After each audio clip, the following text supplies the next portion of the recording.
Adams gives it back to Rush. Deep shot. Get it! Okay, so for number 10, we have Russell Westbrook, his MVP season in 2017. What was good about this offensive season is that Russell Westbrook scored 20 points or more 68 times, getting a 50-plus point game 4 times. He also had 10 assists or more 50 times. That's absolutely insane for Russell Westbrook. The only knock I have on this season and why he's so low at number 10, even though he averaged a triple-double, was the fact that he shot 43% from the field. I don't think this is great for only scoring 30 points. I know 30 points is a lot, but I feel like there's been better scorers that have averaged 30 and had better efficiency as well. Though I do give him credit in his playmaking abilities. I think he made this team a lot better than it was supposed to be offensively, and he moved the ball well. And I do find value in that in an offensive player. I think that makes you more capable to create chances for your team to help winning. Okay, one last crazy stat is that he had 42 triple-doubles this year. That is the most in a season ever. Insane.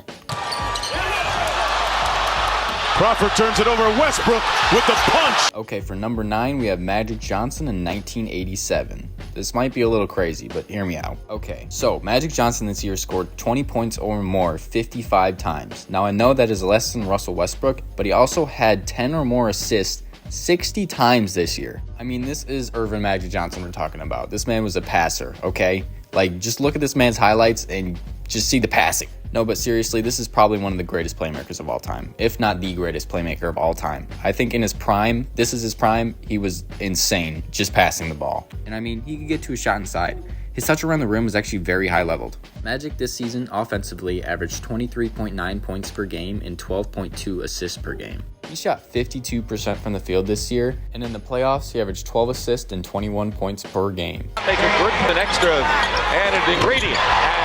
Here's Magic. Oh, what a lovely shot. For number 8, we have Shaquille O'Neal in the 2000s. Really needs no introduction. Really one of the most dominant players of all time. If you saw this man at the rim, you were not stopping him. Like, all you can do is foul. He averaged about 30 points per game on 58% field goal percentage, with most of his shots coming from the inside. Obviously. He scored 20 or more points 72 times this year. That's most of his shots coming from the inside. Yes, he shot a lot of free throws, but his free throw percentage wasn't that high due to his lacking capability to shoot them. And he goes away from the trap, and then Scottie Pippen doesn't. Transitioning into the playoffs, he averaged around 31 points per game across 23 games that year. I think that his offensive capabilities really elevated this team to win the championship. I mean, although this duo is one of the greatest duos of all time with him and Kobe Bryant, but I think that they worked perfectly together, and both of their offensive abilities really helped this Lakers team three-peat. I really feel bad for anybody who got put on this man in the 2000s. Bless your heart. All right, and for number 7, we have Steph Curry in 2015/16, his unanimous MVP season. Okay, Steph Curry this year was absolutely phenomenal. He averaged 30 points per game, 50% from the field, 45% from the 3, and 91% from the free throw line. Insane. He got 20 or more points 66 times and got 5 or more assists 59 times. And the reason I'm putting him this high is because he scored 30 points per game as a very high volume 3-point shooter. I think that if you can do that on this well efficiency, especially taking those kind of shots, that's just incredible for an offensive player. Now, I don't really judge him on his ability to assist the ball, but I think that he did it well this season. 6.7 assists is not bad, especially for Stephen Curry, who isn't very much of a pass-first guard. Now, I did think his scoring and efficiency dipped a little in the playoffs due to him being inactive for a few games and then blowing a 3-1 lead, but his regular seasons is one of the greatest of all time.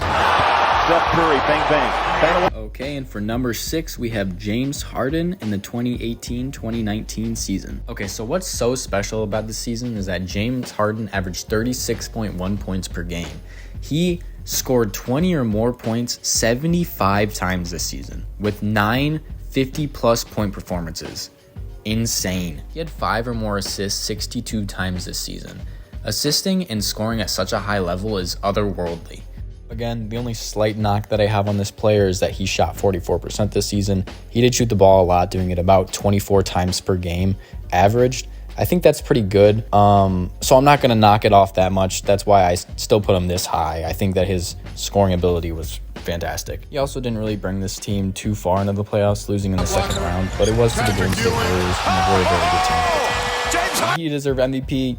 yes, I believe that he did deserve MVP this year, but I love my boy Giannis. He's averaging 40. Okay, and for number 5, we have Kobe Bryant in the 2005-2006 season. Yes, I know that Kobe Bryant averaged less points than James Harden did at 35 points, but he scored 20 or more points 77 times this year, also having 5 or more assists 35 times, even though he's not known as much of a passer. Now, the reason I ranked this season higher than James Harden is due to his efficiency. He shot the clip at 45% from the field goal, but he also attempted 27.2 field goals per game, averaging 12.2 made per game. Also, the points per game by a team and the pace from every team was lower in this season. I think this connects to more proficiently sound offensive player because he scored almost a third of his team's points per game. The only knock that I have on him is that he did not make far in the playoffs, losing the first round. I don't think this team is going to make it far either way, but I think that can contribute to a less efficient offensive standpoint. But this version of Kobe Bryant could get to a shot anywhere in the mid-range, 3-point, or on the inside.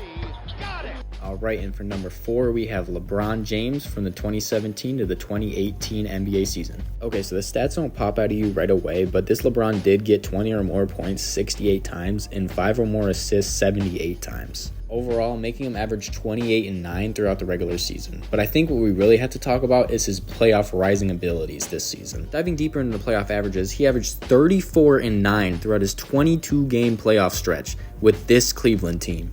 Now, in no way is this Cleveland team close to the ones that he had before. I think that his offensive capabilities to move the ball and score the ball in this team is really what makes him one of the greatest offensive players of all time. Now, LeBron played 82 games in the regular season. This team won 50 of them. I think that LeBron carried this team to the finals basically on his back. He did it all himself. This man is really one of the greatest playoff risers of our generation. All right, I'm almost done with the glaze. But this man was unstoppable going down the basket and in the mid-range. That's all I got to say. All right, and for number 3, we have Nikola Jokic in the 2024-2025 NBA season. Nikola Jokic this season had 5 or more assists 65 times and scored 20 or more points 62 times, averaging about 30 points per game and about 10 assists per game. Okay, why I put Jokic this high is because he averaged almost 30 points on 58% from the field and around 41% from the three-point line. Not only this, but his playmaking is phenomenal, creating shots for his teammates and being the center of the offense for the Denver Nuggets, making him literally the greatest playmaking big of all time, and honestly one of the best playmakers ever. Averaging about 3 offensive rebounds per game and helping in the second chance points for his team and himself. All 3 of these attributes also added to his triple-double total, which was 34 on the season. Why he is this high is because I think he's one of the most proficiently sound offensive players ever. His playmaking ability and his scoring ability are both unmatched, and when he gets to a shot on the inside or passes to a teammate that's open, it's wraps. Jokic is inside, pump faking, nope, got it back, put it up, yes, and a foul. All right, and for number 2, we have Michael Jordan in the 86-87 NBA season. Okay, Michael Jordan this season averaged 37.1 points per game. He had 20 or more points 79 times out of the 82 games he played. He scored 50 or more points 8 times, and he had between 40 and 49 points 29 times. I mean, what? This man was unstoppable. If you got to his mid-range shot, he was literally insane, and he could finish around the rim acrobatically, having insane circus shot abilities. Okay, I'll stop the glaze for a second. One big knock is that he did lose in the first round of the playoffs this year. This Bulls team was not that great, though. Also, the Celtics were very dominant in this NBA season. But this version of Michael Jordan is probably one of the most offensively sound scorers ever. Also, the points per game in this era was very similar to nowadays. This would mean that someone is basically averaging 37 in today's league. Take that with a grain of salt, though. Into the front court. Left corner shot by Jordan. Goal!